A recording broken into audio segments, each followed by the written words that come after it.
ನಮಸ್ಕಾರ ಸ್ನೇಹಿತರೆ, ಕರ್ನಾಟಕ ಮ್ಯಾಟರ್ಸ್ಗೆ ಮತ್ತೊಮ್ಮೆ ಸ್ವಾಗತ. ರಾಜ್ಯ ರಾಜಕಾರಣದಲ್ಲಿ ಇದೀಗ ಭಾರಿ ಬೆಳವಣಿಗೆ ನಡೆದಿದೆ. ಭ್ರಷ್ಟಾಚಾರದ ವಿರುದ್ಧ ಭಾಷಣ ಬಿಗಿಯುವ ಜನಪ್ರತಿನಿಧಿಯೊಬ್ಬರು ಲಂಚ ಪಡೀತಾ ರೆಡ್ ಹ್ಯಾಂಡ್ ಆಗಿ ಸಿಕ್ಕಿಬಿದ್ದಿದ್ದಾರೆ. ಹೌದು, ಶಾಸಕರೊಬ್ಬರು ಬರೋಬ್ಬರಿ 5 ಲಕ್ಷ ರೂಪಾಯಿ ಲಂಚ ಪಡೆಯುವಾಗ ಲೋಕಾಯುಕ್ತರ ಬಲೆಗೆ ಬಿದ್ದಿದ್ದಾರೆ. ಅಷ್ಟೇ ಅಲ್ಲ, ದಾಳಿ ವೇಳೆ ಗಾಬರಿಯಾಗಿ ಆಸ್ಪತ್ರೆ ಕಾಂಪೌಂಡ್ನಿಂದ 1 ಲಕ್ಷ ರೂಪಾಯಿ ಕಟ್ಟನ್ನು ಎಸೆದ ಹೈಡ್ರಾಮಾ ಕೂಡ ನಡೆದಿದೆ. ಯಾರು ಆ ಶಾಸಕ? ಏನಿದು 11 ಲಕ್ಷದ ಕಮಿಷನ್ ಡೀಲ್? ಅಷ್ಟಕ್ಕೂ ಈ ಲಂಚದ ಹಿಂದಿದ್ದ ಆ ದೊಡ್ಡ ಕಾಮಗಾರಿ ಯಾವುದು? ಇಂದಿನ ವಿಡಿಯೋದಲ್ಲಿ ಇದರ ಕಂಪ್ಲೀಟ್ ಡೀಟೇಲ್ಸ್ ನೋಡೋಣ. ವಿಡಿಯೋ ಶುರು ಮಾಡೋದಕ್ಕೂ ಮೊದಲು ನೀವಿನ್ನೂ ನಮ್ಮ ಚಾನಲ್ಗೆ ಸಬ್ಸ್ಕ್ರೈಬ್ ಆಗಿಲ್ಲ ಅಂದರೆ ಈಗಲೇ ಸಬ್ಸ್ಕ್ರೈಬ್ ಆಗಿ ಬೆಲ್ ಐಕಾನ್ ಪ್ರೆಸ್ ಮಾಡಿ. ಯಾರು ಆ ಶಾಸಕ?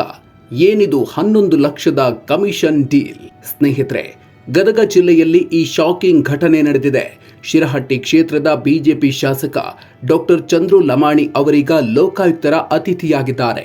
ಏನಿದು ಡೀಲ್ ಅಂತ ನೋಡೋದಾದ್ರೆ, ಗದಗ ಜಿಲ್ಲೆಯ ಲಕ್ಷ್ಮೇಶ್ವರ ತಾಲೂಕಿನ ಸಂಕದಾಳ ಗ್ರಾಮದಲ್ಲಿ ರಸ್ತೆ ಬದಿಯ ತಡೆಗೋಡೆ ನಿರ್ಮಾಣಕ್ಕೆ 1 ಕೋಟಿ ರೂಪಾಯಿ ವೆಚ್ಚದ ಕಾಮಗಾರಿ ಮಂಜೂರಾಗಿತ್ತು.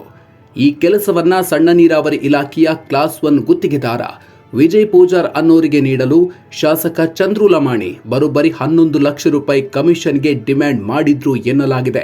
ಡೀಲ್ ಪ್ರಕಾರ ಮುಂಗಡವಾಗಿ 5 ಲಕ್ಷ ರೂಪಾಯಿ ಕಮಿಷನ್ ನೀಡಲು ಗುತ್ತಿಗೆದಾರ ವಿಜಯ್ ಪೂಜಾರ್ ಶನಿವಾರ ಲಕ್ಷ್ಮೇಶ್ವರದಲ್ಲಿರುವ ಶಾಸಕರದ್ದೇ ಒಡೆತನದ ಬಾಲಾಜಿ ಆಸ್ಪತ್ರೆಗೆ ಬಂದಿದ್ರು. ಹಣ ಶಾಸಕರ ಕೈ ಸೇರುತ್ತಿದ್ದಂತೆ ಮೊದಲೇ ಹೊಂಚು ಹಾಕಿ ಕುಳಿತಿದ್ದ ಧಾರವಾಡ ಲೋಕಾಯುಕ್ತ ಎಸ್ಪಿ ಸಿದ್ದಲಿಂಗಪ್ಪ ನೇತೃತ್ವದ ತಂಡ ದಿಢೀರ್ ಎಂಟ್ರಿ ಕೊಟ್ಟಿದೆ. 5 ಲಕ್ಷ ರೂಪಾಯಿ ಹಣದ ಸಮೇತ ಶಾಸಕರು ರೆಡ್ ಹ್ಯಾಂಡ್ ಆಗಿ ಲಾಕ್ ಆಗಿದ್ದಾರೆ. ಇನ್ನು ದಾಳಿಯ ಸಂದರ್ಭದಲ್ಲಿ ನಡೆದ ಹೈಡ್ರಾಮಾ ಅಷ್ಟಿಷ್ಟಲ್ಲ. ಲೋಕಾಯುಕ್ತರನ್ನ ದಿಢೀರಾಗಿ ನೋಡಿ ಗಾಬರಿಗೊಂಡ ಶಾಸಕರ ಆಪ್ತರು 1 ಲಕ್ಷ ರೂಪಾಯಿಯ ನೋಟಿನ ಕಟ್ಟನ್ನ ಆಸ್ಪತ್ರೆಯ ಹಿಂಭಾಗದಲ್ಲಿದ್ದ ಖಾಸಗಿ ಶಾಲೆಯ ಕಾಂಪೌಂಡ್ ಒಳಗೆ ಎಸೆದಿದ್ದಾರೆ.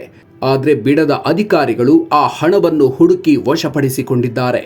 ಈ ಭ್ರಷ್ಟಾಚಾರದ ಪ್ರಕರಣದಲ್ಲಿ ಶಾಸಕ ಡಾಕ್ಟರ್ ಚಂದ್ರು ಲಮಾಣಿ ಜೊತೆಗೆ ಅವರ 2 ಆಪ್ತ ಸಹಾಯಕರು ಸರ್ಕಾರಿ ಪಿಎ ಮಂಜುನಾಥ್ ವಾಲ್ಮೀಕಿ ಮತ್ತು ಖಾಸಗಿ ಪಿಎ ಗುರು ಲಮಾಣಿ ಅನ್ನೋರನ್ನು ಲೋಕಾಯುಕ್ತರು ವಶಕ್ಕೆ ಪಡೆದಿದ್ದಾರೆ. ಸದ್ಯ ಶಾಸಕರ ಬಾಲಾಜಿ ಆಸ್ಪತ್ರೆ, ನಿವಾಸ ಮತ್ತು ಕಚೇರಿ ಮೇಲೆ ಏಕಕಾಲದಲ್ಲಿ ದಾಳಿ ನಡೆಸಿರುವ ಅಧಿಕಾರಿಗಳು ಬ್ಯಾಂಕ್ ಖಾತೆಗಳು ಹಾಗೂ ಮಹತ್ವದ ದಾಖಲೆಗಳನ್ನು ಜಾಲಾಡ್ತಿದ್ದಾರೆ. ಅಂದಹಾಗೆ ಈ ಚಂದ್ರು ಲಮಾಣಿ ವೃತ್ತಿಯಲ್ಲಿ ಓರ್ವ ವೈದ್ಯರು, MBBS ಮುಗಿಸಿ MD ಕೂಡ ಮಾಡಿದ್ದಾರೆ. 2023ರ ವಿಧಾನಸಭಾ ಚುನಾವಣೆಯಲ್ಲಿ ಮೊದಲ ಬಾರಿಗೆ 28,000ಕ್ಕೂ ಅಧಿಕ ಮತಗಳ ಅಂತರದಿಂದ ಗೆದ್ದು ಶಾಸಕರಾಗಿದ್ದರು. ಇದೇ ವರ್ಷದ ಮಾರ್ಚ್ನಲ್ಲಿ ವಿಧಾನಸಭೆಯಲ್ಲಿ ಹನಿ ಟ್ರ್ಯಾಪ್ ವಿಚಾರವಾಗಿ ಗಲಾಟೆ ನಡೆಸಿ ಸ್ಪೀಕರ್ ಪೀಠದತ್ತ ಕಾಗದ ತೂರಿ 6 ತಿಂಗಳು ಅಮಾನತು ಕೂಡ ಆಗಿದ್ರು. ಇದೀಗ ಲಂಚದ ಕೇಸ್ನಲ್ಲಿ ಸಿಕ್ಕಿಬಿದ್ದು ಬಂಧಿತರಾಗಿದ್ದಾರೆ. ಈ ಮೂಲಕ ಭ್ರಷ್ಟಾಚಾರದ ವಿರುದ್ಧ ಹೋರಾಟ ನಡೆಸ್ತಾ ಇದ್ದ ಬಿಜೆಪಿ ಪಕ್ಷಕ್ಕೆ ಮುಜುಗರ ತಂದಿಟ್ಟಿದ್ದಾರೆ.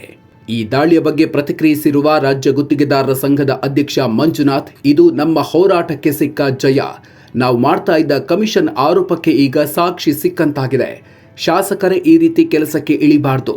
ದೂರು ನೀಡಿರುವ ಗುತ್ತಿಗೆದಾರನ ಬೆಂಬಲಕ್ಕೆ ನಮ್ಮ ಸಂಘ ಇರಲಿದೆ ಅಂತ ಹೇಳಿದ್ದಾರೆ. ಇತ್ತ ಈ ಬಗ್ಗೆ ಪ್ರತಿಕ್ರಿಯಿಸಿರುವ ವಿಧಾನ ಪರಿಷತ್ ವಿಪಕ್ಷ ನಾಯಕ ಛಲವಾದಿ ನಾರಾಯಣಸ್ವಾಮಿ ಅವರು, ನಮ್ಮ ಪಕ್ಷ ಎಂದಿಗೂ ಲಂಚ ಸ್ವೀಕರಿಸಲು ಹೇಳಿಲ್ಲ.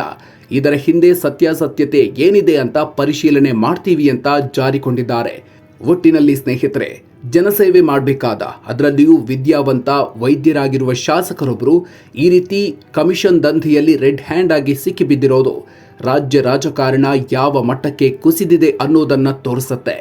ಶಾಸಕರುಗಳ ಈ ಪರ್ಸೆಂಟೇಜ್ ಹಾಗೂ ಕಮಿಷನ್ ದಂಧೆ ಬಗ್ಗೆ ನಿಮ್ಮ ಅನಿಸಿಕೆ ಏನು? ಈ ಪ್ರಕರಣದಲ್ಲಿ ತಪ್ಪಿತಸ್ಥರಿಗೆ ನಿಜಕ್ಕೂ ಕಠಿಣ ಶಿಕ್ಷೆ ಆಗುತ್ತೆ ಅಂತ ನಿಮ್ಗನ್ಸುತ್ತಾ?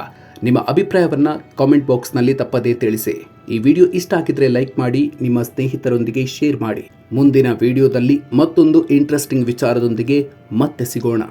ಅಲ್ಲಿವರೆಗೂ ನಮಸ್ಕಾರ.